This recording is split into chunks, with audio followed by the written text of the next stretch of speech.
This week we're going to start Unit 2, which is religions from the Eastern tradition.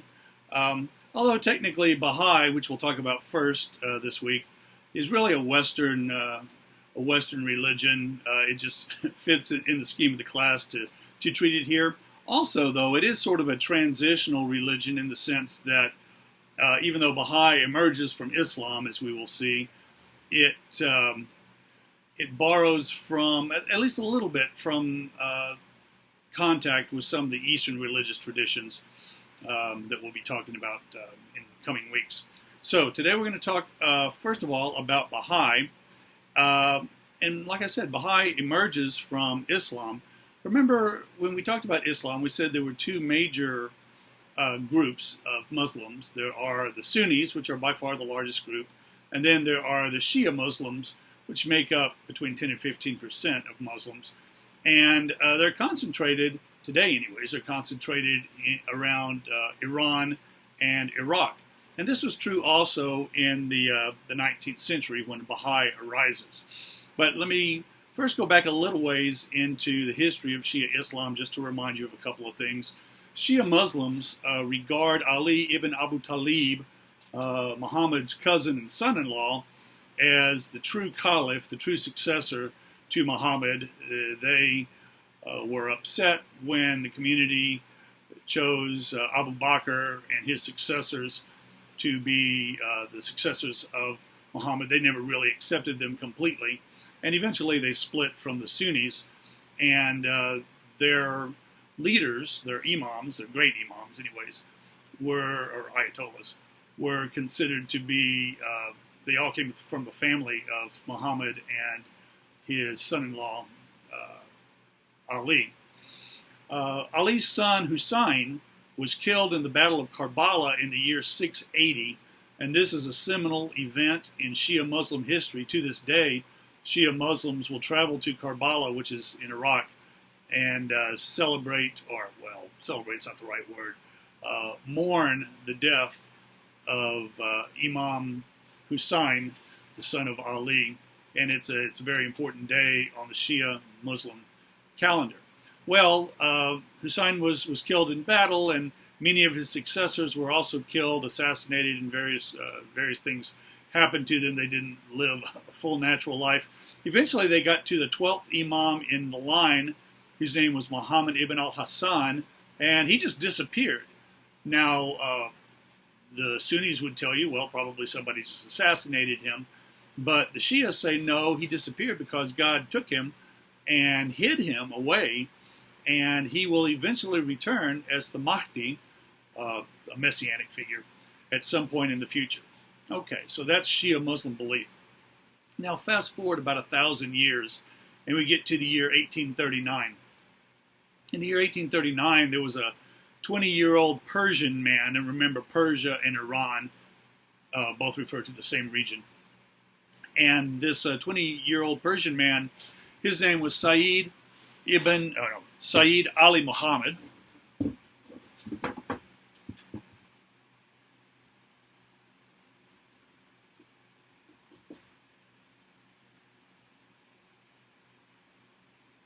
Sayyid Ali Muhammad. He was 20 years old. And he traveled from Iran, where he was born, to Karbala in Iraq on a pilgrimage. Remember, Karbala was a sacred city, still is a sacred city to the Sunnis, or to the Shia, rather. While he was there in Karbala, he met the followers of a Shia group called the Shaikhis, whose leader was named Sayyid al-Kazim.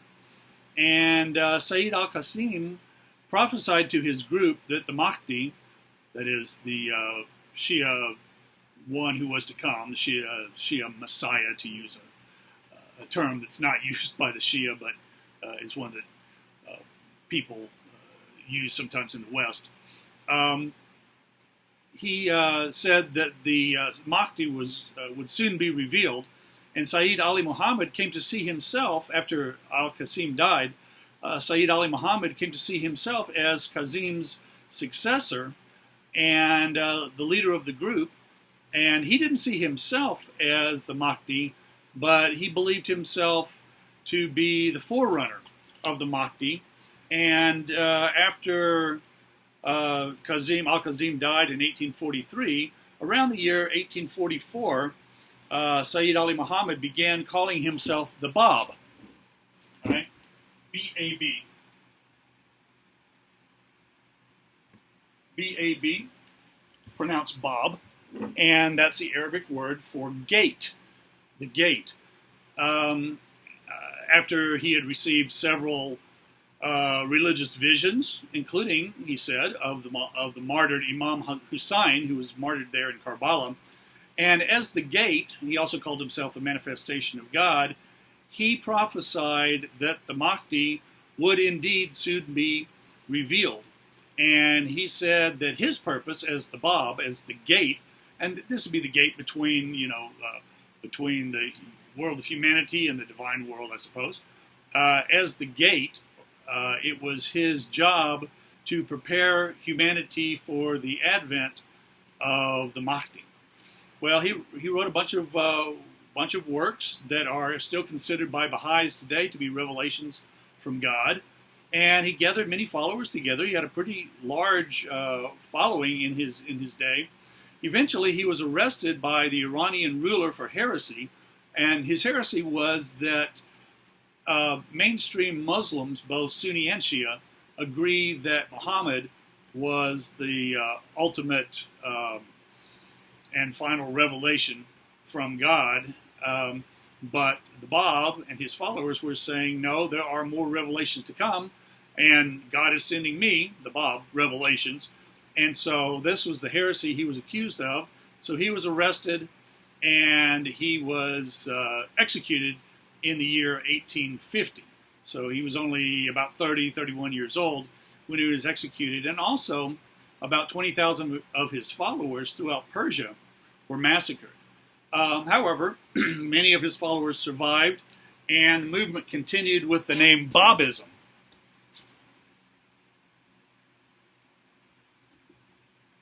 So, the movement continued even after his death. All right, so one of his followers who joined him towards the end of his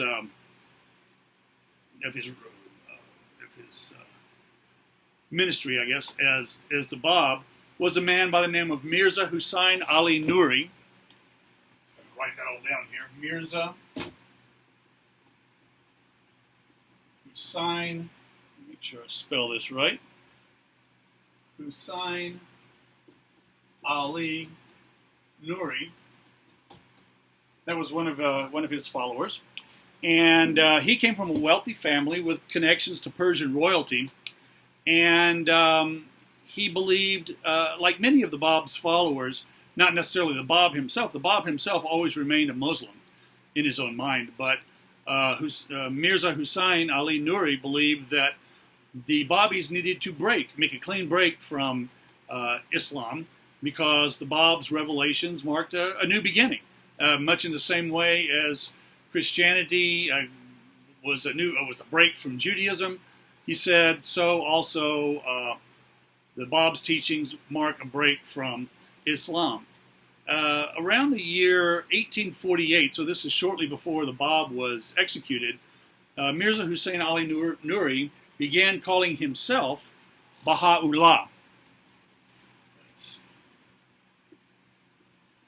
Baha'u'llah, which means the glory. That's Baha, and Ullah is like Allah, the glory of God. And so he called himself the glory of God, and he also received visions from God. And he went into exile in Baghdad just after the Bab's execution. So around 1851, he went into exile. And after an assassination attempt by against the Shah of Iran, by radical Babis, the Babis were a very kind of diverse group. They didn't just have one leader, particularly after the Bab's death. And Baha'u'llah opposed the assassination attempt. He was opposed to the use of violence. But he was arrested, along with many other Babis. Babis is just the name of the followers of the Bab. He was imprisoned in Tehran, and while he was there, he had additional mystical experiences, including, he said, a vision from a maiden of God who said that he was a messenger of God and the fulfillment of the Bab's prophecies. In other words, that he was, in fact, the Mahdi that Muslims have been waiting on, or Shia Muslims had been waiting on for so many years. Well, he was released from prison, and his brother was also a member of the Babi movement. And in fact, his brother was the nominal leader of the Babis, or at least many of them. And so they were in conflict with one another. And so to avoid this conflict, Baha'u'llah left Tehran and went into self-imposed exile in Kurdistan, which is today, Kurdistan is in the north of Iraq, the northwest portion of Iran, and southeast portion of Turkey. So he went there in 1854, and he disguised himself as a Sufi dervish. You know those whirling dervishes we talked about last week? He disguised himself as a dervish. He soon became known for his wisdom, and he wrote several works during that time. And then after 2 years, he returned to Baghdad, where he started to try to re-energize the Babi community that had gotten very disheartened after the execution of their leader. And he moved them in the direction of peace with their enemies. He believed very strongly that peace was something that was part of his calling, to bring about peace, not only between his followers and the other Muslim rulers, but between Muslims and their enemies of all sorts. He thought that he saw himself as being called to promote peace throughout the world. Eventually, the Ottoman government, the leaders of the Ottoman Empire, moved him and the community away from the Iranian border to Constantinople. But before he left, he began telling a few people that he was the messenger of God. And this marks the beginning of the Bahai movement, when he reveals his messenger status to other people within the Babi community. Although he kept his identity secret from most of the community, and this is very much in keeping with the Shia notion of secrets like the hidden imam and things like that. Later on, Baha'u'llah moved to Adrianople, a city just west of Constantinople. Well, during this time, he survived at least 3 assassination attempts by his brother. His brother really didn't like him, and his brother wanted to be the leader of the Babi movement. He saw Baha'u'llah as a threat to that. And so, Baha'u'llah finally said, enough is enough. And he challenged his brother to appear in a local mosque so that God could strike down the impostor. Whichever one of them was the true leader, he said would survive, and whichever was the false leader, God would strike him down. Well, his brother was a little bit worried, so he didn't show up. And the vast majority of the Babis after this point recognized Baha'u'llah as their leader, as the one that God shall make manifest according to the prophecy of the Bab. And many of the Babis began following Baha'u'llah, and they began calling their new community Bahai. They called themselves Bahai also. And you see the Baha, it comes from his name. It just means followers of Baha'u'llah, or the glory of God. Now, I should say that not all Babis switched over to following Baha'u'llah. Some of them continued following other leaders, and to this day there is a movement of Babists in various parts of the world who follow the Bab but don't follow Baha'u'llah. But the larger group eventually followed Baha'u'llah and became members of the Bahai community. Okay, well, after this took place, after he proclaimed himself as a messenger of God, he began to write letters, write books, and in particular he wrote letters to several world leaders. This is now in the late 19th century. He wrote letters to people including Pope Pius IX, the longest reigning pope in the Catholic Church, Napoleon III, the Emperor of France, Tsar Nicholas II, Emperor, Tsar of Russia, Queen Victoria of England, Emperor Franz Joseph of Austria-Hungary, All the big names he wrote letters to, and he also wrote letters to the rulers of the Ottoman and Persian empires. And in these letters, he also wrote to leaders of the in the Western Hemisphere as well. And all these leaders, he invited them to make peace with their enemies and said this is the way forward for the world. He spent his final years in Akka, a coastal city in Palestine, which at the time was controlled by the Ottomans, and that's where he's buried. He was succeeded by his son, Abdul Baha.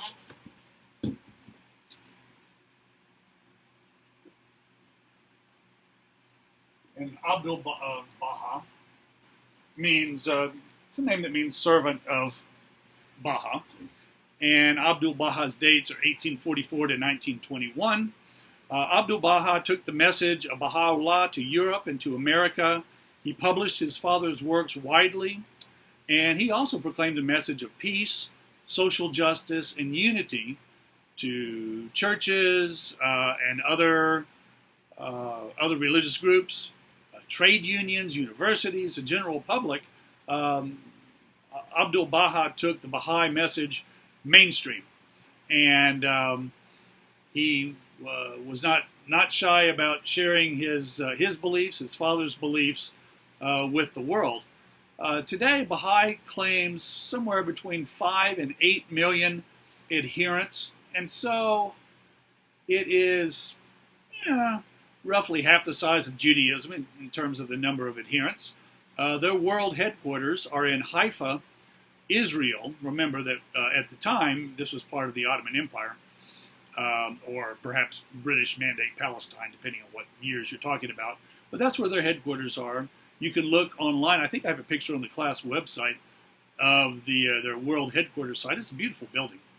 And once every 5 years, elected representatives from all over the world come to the Universal House of Justice, and they elect administrators, people to lead the affairs of the Baha'i faith. Now, the Baha'u'llah saw himself not only as the fulfillment of the Bab's prophecy, not only as the Mahdi who was proclaimed, prophesied by the Shia Muslims, he also saw himself as a successor to such religious leaders as Adam, Abraham, Moses, those are from the Bible, Krishna in Hinduism, Zoroaster, the Buddha, Jesus, Muhammad, and of course the Bab.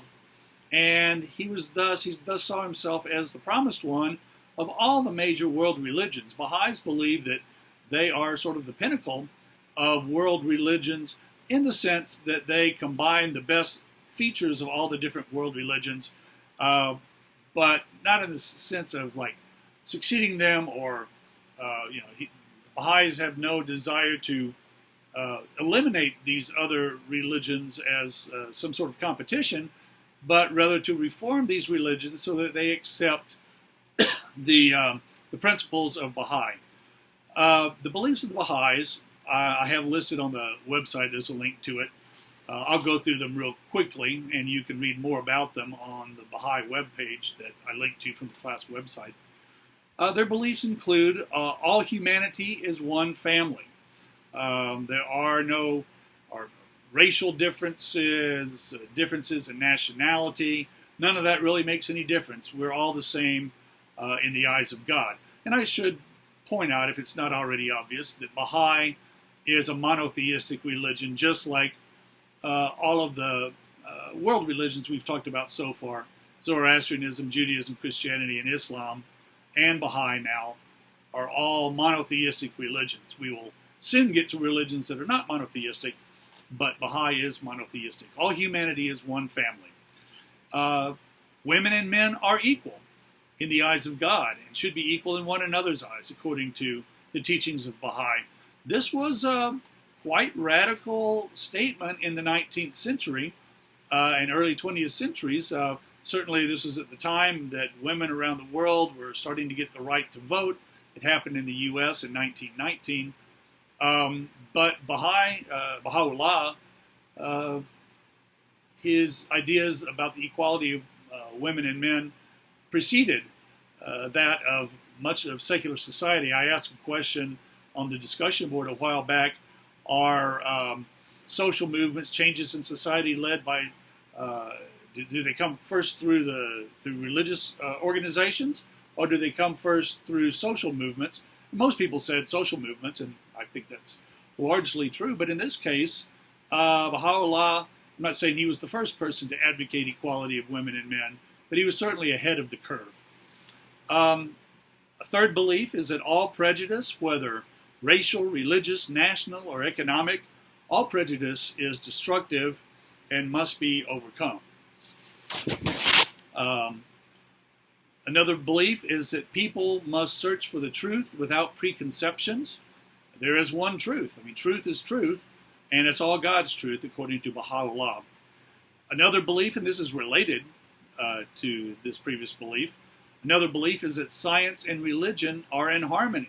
Baha'i teachings stress that there is a fundamental harmony between creation and religion. If things seem to be in tension, it's because either we're misunderstanding religion or we're misunderstanding science.